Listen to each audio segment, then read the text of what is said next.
Namaste and good morning, everyone. Hello, Dinesh. Welcome back to my channel. So today we are going to discuss about medical astrology, isn't it? So I just want to inform my Malayali audiences that this will be an English video.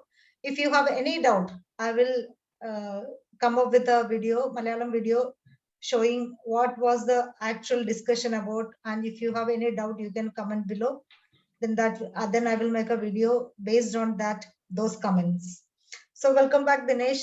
So let's start. What can we learn from medical astrology? Okay, once again, thank you very much for this opportunity. Okay, to speak on medical astrology, something Welcome. very a little abstract, but Mm, it's actually very interesting. If you yes. understand medical astrology, it's actually very interesting, and you can actually start giving out remedies to your clients, Mm, and also specific prayers when they mm. approach you. And sometimes you can use this to preempt a problem that is about to happen. That's true. That's You true. understand? Mm, Okay, so something that not many people can do, but with the aid of astrology, you can do that. mm. So you can tell your clients in advance that there might be a problem in this area or this particular body part, organ. So try to do regular checkups and protect yourself. Mm. Okay, so astrology has many uses, and this is one of its uses, like an insurance kind of thing. Okay. That's true. That's true. They're very much Uh, true. Because I would like to share one experience. When my third Lord Dasha was running, I had ear balance issues. I knew it was coming, and I was prepared for that also. Vertigo, right? Yes, yes. Yeah. Okay. Cool. So let's begin. So basically, there is this concept known as Panchabhutas. Hmm. Okay. Okay. So there is fiery, earth, air, and water. Hmm. Okay. So if there's an imbalance of these five elements in the body, then there Hmm. is a problem. Is Hmm. the what do you call it? Call that the medical astrology part of it. Okay, Hmm. or the Ayurvedic part of it. Okay. Hmm. So now, what is Vata? Vata is, okay, when Vata is out of balance, it means too much of air. Okay. Okay. And sorry, there's too much of air and results in excess movement and ungroundedness on both inner and outer levels of our lives. Okay. Okay. So the planets that are representative of Vata issues are Saturn and Rahu. Rahul. Okay, when they are badly placed, they cause a lot of problems in terms of Vata issues. Okay, they are very pain causing problems. Okay, very pain related problems. And amongst the three, so I will go through Pitta and Kapha, but amongst the three, Vata is the most uh, painful one. If one Okay. goes through these issues, it's usually very pain. Okay, Hmm. and that is why the natural malefics, one of the greatest malefics are Rahu and Saturn. Hmm. Okay, Rahu, Ketu, and Saturn. But of course, Rahu and Saturn are one of the greatest malefics. Okay, so when they are causing problems with relation to Vata issues, because they are the planets that represent Vata issues, they will Hmm. cause huge pain. Hmm. Okay. Okay. Okay, so you see, naturally they are malefics, and then in medical astrology, they are the ones that causes Vata issues. So Vata is actually a very serious condition. So it's Okay. it's something that we need to give lots of importance to. Hmm. Okay. Then we Okay. have Pitta. Okay, so what is Pitta? Pitta is when Pitta is out of balance, it means too much fire, and it results in excessive heat and combustion. Hmm. Okay, so sometimes it can be it can cause frustration, anger, all these things. Okay, so who Okay. represents Pitta? Sun, The Mars, and grahas that Ketu. represents Pitta. Okay, the grahas that represents Pitta is the Sun, Mars, and Ketu. So Hmm. sorry for putting it as planets. It's actually Hmm. grahas. Okay. Uh, so, for example, when someone has Sun in the first house, okay, for Hmm. example, my wife, okay, she has Sun in the first house. She has hunger issues. She Okay. gets hungry. By midday, if you by 12 o'clock, if she doesn't eat something, she gets very hungry. Hmm. So So, I realize it's actually a pitta issue. Okay, but so let they are one very minute. get. Hmm. One question, Dinesh. So the planet Sun, Mars, and Ketu. Okay, these three Hmm. planets have a connection to Aries Sun because Sun is exalted in Aries. Mars is the owner of Aries. Ketu is ruling the first nakshatra in Aries. So, do you think that the Sun Mars ruled signs have Pitta issues more than the other signs? A little bit. A Okay. little bit. You can say that a little bit, but I'll try to explain the exceptions later. Okay. Okay. So coming back, so I was telling, when sun in the first house, so for my wife in that case, she has sun in the first house, so hunger issues. Okay, but they are more immune to diseases. That is the natural effect of having the sun in the first house. But of course, you need to see where the sun is placed. If it's debilitated, then it's bad. But if it's in its own sign, Mula Trikona, then it's good. So that kind of thing. Okay. So then Kapha is when it's too much earth and water. Okay, and this results in excessive couch potato-ness that activates lethargy and dullness. So Kapha is more of earth and water, and if it's a problem, then it causes this laziness, that kind of thing. Okay, so the planets that represents Kapha is the Jupiter, Venus, and Moon. Okay.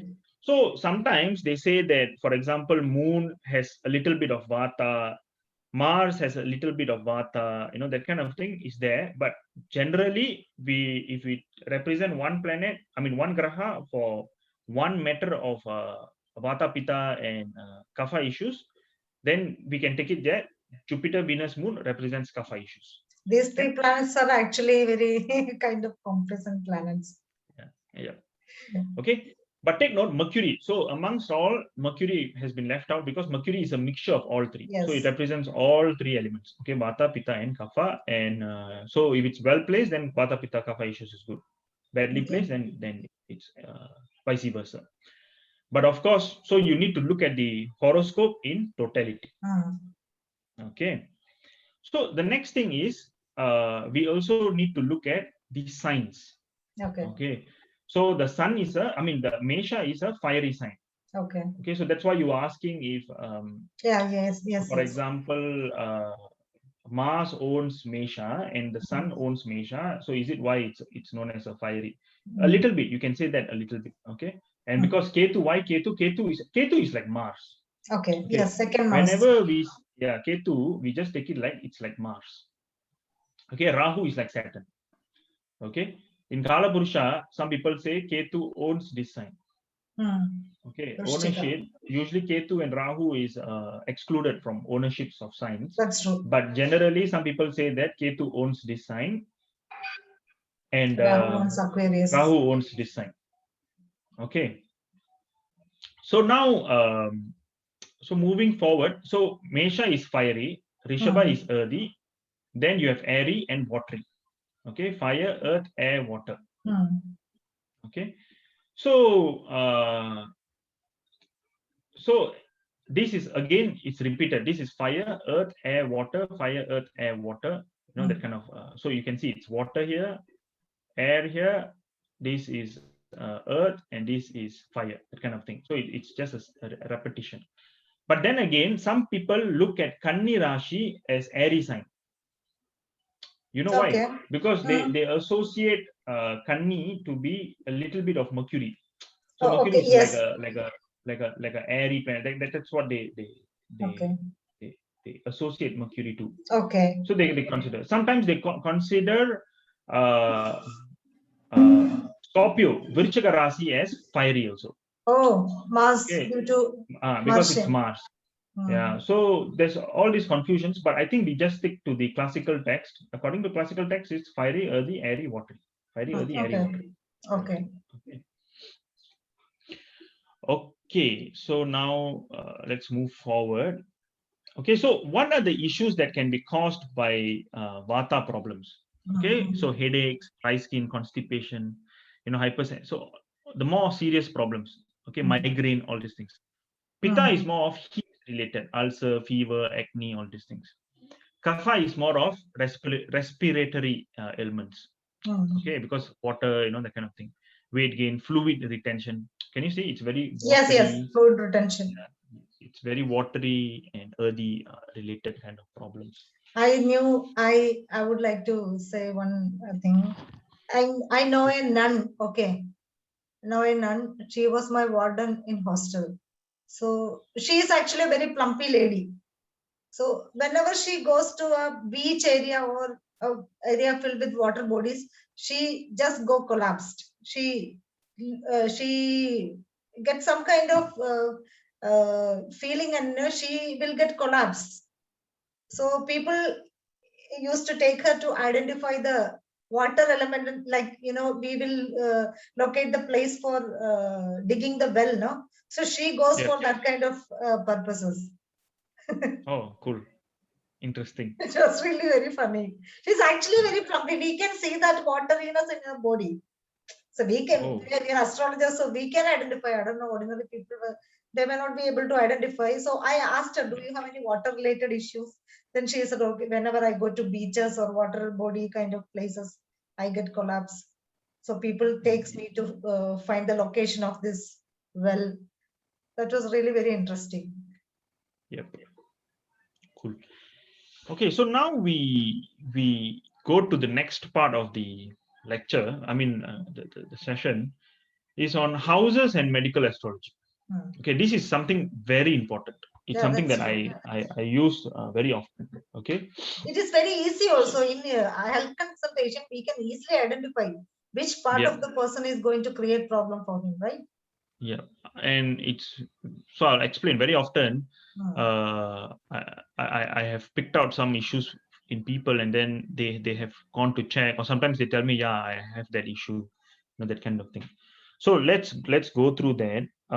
So before we start this, I just wanted to add on some problems. Okay, so example, Vata problems can also be musculoskeletal problems. Okay. Okay, the muscle related problems, dizziness, pain, migraine, headache, and everything. Okay, and Rahu, Ketu, Saturn in 1-7 axis. So remember, I spoke about Rahu and Saturn being similar and Vata related. If they're in 1-7 axis, they cause all these issues also. The pain, Vata problems also. Okay. And for example, Mars in the 12th, it is mentioned by Brigu that, person will have Vata and Pitta problems, that kind of things. Mars in the 12th house. 12th house. 12th house. Despite the so sign. All these can... Any sign? No, depending, of course. Oh, okay. Of course, if it's in a friendly sign, if it's in a sign of its own, then of course the problems get reduced. Okay. Okay. So now let's move forward. So we speak about the body parts and the house related. Okay. So the head, the top is actually represented by the first house. Okay. Here it is written as Aries, Taurus, Gemini, because it's actually following the Kala Purusha. Okay, but take note, it's very important. Your first house can be different sign. Okay, say for example, for somebody who is Leo Lagna, okay, then their first house Leo sign will represent the head. Okay, so don't get confused. A lot of people have this confusion that always, whatever horoscope you take, the first house is represented by Aries. No, it's not like that. The first house is represented by where your Lagna is. Okay. Generally, they always explain it like that: Aries, Taurus, Miduna, blah blah blah, because it's a Kala Purusha. But it doesn't work that way. You have to see where your ascendant is, and that ascendant becomes your first house, and that first house will represent your head matters. Okay. Okay, so now the first house is head, the second house is the face, the neck. Okay, the third house is actually the ENT, ear, nose, throat, shoulder and everything. That's why when you were running through your third dasha, you were having the ear imbalance issues. Yes. Okay, so third house is represented by that. The fourth house is actually your chest areas. Okay, your lungs. So recently, just 2 days back, a lady came, and she said that I was just hospitalized. Oh, okay. Okay. So I looked at her horoscope. I asked her, is it related to the chest area of your body because of the chest? Then she said, yeah, it's my lungs issue. So that's why astrology, sometimes you cannot pinpoint and tell, but you can roughly tell, where is the issue. I have told my students that, when you study medical astrology, we will get a feel that, we are qualified as doctors. You should not think like that. We are just astrologers. We can say which point is weak, but the diagnosis, treatment, and all only doctors has to be done by the doctor, definitely. Okay. Then the fifth house is represented by the heart.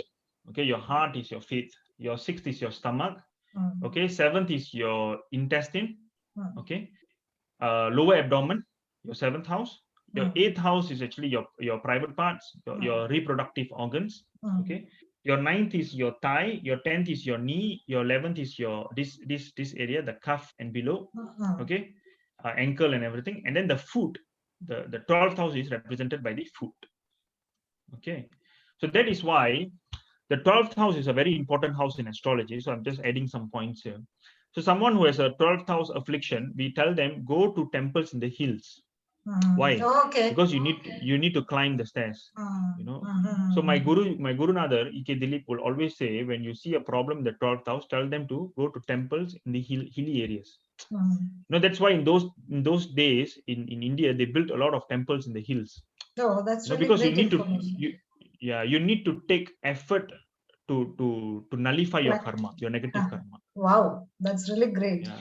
Yeah. Because So there is an assumption like, our diseases are coming from the past birth karma. There is a yes, correct. belief like that. So this Yep. point is very important. If you have a feet issue, you should climb the stairs. So when I see a lot of planets in the, like say 17 axis, 28 axis, I try to tell them, okay, then I see some especially if it's malefics, natural malefics, functional malefics. Then I quickly tell them, be very careful. I see some problems in your 28 axis. So what is 28 axis? 28 is your face and your reproductive organs. So you immediately tell them, go and see a doctor, that kind of thing. Or even sometimes, you see that, and then the person comes with, I'm trying to have a child, but I can't have one. So what should I do? So, and then you provide the remedies associated with these reproductive organs and all, if it's afflicted. So sometimes you have to see the link. Okay, you have to see the link between their problem and what is happening in the horoscope. So I try to pick out those issues, and yeah, sometimes it has turned out well also. Like there are people who have been blessed with children after they went to do the remedies in the temples. Okay. So yep, this is mainly about the medical astrology. Dinesh, since maybe you are an expert in remedies, for me, like, I don't follow much of remedies, like, but you said this feet related issues. I thought I request you to come again and do a special video on remedies, like practical remedies, like, climbing, other than gemstones and all, my viewers will be very happy to, because my thinking, my take on religion and philosophy is totally different from your faith. So I have so many people who follows me, who are like very religious people, religion oriented people. So you will have to come again and do a video on remedies. Definitely. So let me tell you, the best remedy is meditation. That's true. Very much. The best remedy is meditation. If you start to do yoga and meditation, especially, yoga is, of course, is a great science by itself, but meditation is very powerful. It's like it connects you with the universe, the cosmic energies. Yes. Okay. And only those people. I also wanted to speak on 28 axis Rahu Ketu. 28 axis Rahu Ketu usually leads to kidney problems, addiction problems. Because why you are addicted? Because you're addicted through your mouth. Correct. Yes. You talk about smoking. You speak about alcohol. Everything is related to the 28 axis, which is Rahu Ketu. Okay. So people who have problems because of this, you have to look out for what is happening in their 28 axis in the horoscope. Okay, let me see if I've covered everything. I've written some notes also. Okay. So yeah, Mars in the 8th might cause urinary tract infection. So you just need to be careful with that. And yep. So yeah, that's astrology. So you can use astrology to identify the problems. That's true. I have identified my own problems, and I have taken it. It was a blessing for me. Like, I went to my doctor and said, doctor, for the next few years, I'm going to be your patient. I know what all diseases are going to come to me, are going to happen to me, and you have to just prescribe the medicine. That's it. I will tell you the issues. You just give me the medicine. Then he was so surprised listening to that. That is the one beauty of that is the beauty of medical astrology. It is really very much valid. So one question, if you can answer me, like, about a long-term illness, like, for example, people go for bedridden for so many years. Have you ever noticed that kind of pattern from any horoscopes, long-term? You need to look at so like chronic diseases, long-term issues. You need to look at the Lagna Lord. Oh, okay. Where is it placed? So when Lagna Lord is placed in the 12th, when it's placed in the 8th, when it's placed in the 6th, then you realize that these issues that's happening. Or sometimes Lagna Lord placed in the Lagna. That also is. Yeah. Then you have Sun, Mars, say Rahu, Ketu, Saturn, all looking at them. Then there's a huge impact. That's known as Karako Bhavo Nashya, correct? Depends. Karako, okay. For example, Sun. Say Sun in Lagna, and then you have Mars, Saturn, all looking at, because Sun is also the Karaka for your own self. Okay. Yeah. Danu Karaka, the Sun. Yeah, okay. Not Dhanam, Danu. Tanu, body, physical body. Yeah, physical body. Yeah. Okay. Okay. So thank you so much, Dinesh. I hope you will come back to my channel again. Definitely. Thank you for giving us a great lesson. Please do upload in your Facebook page, okay? Yeah, you have so many. I should. Okay. Always have been doing video, but I never upload them. I'll do it. You should upload it. You should download it and upload it.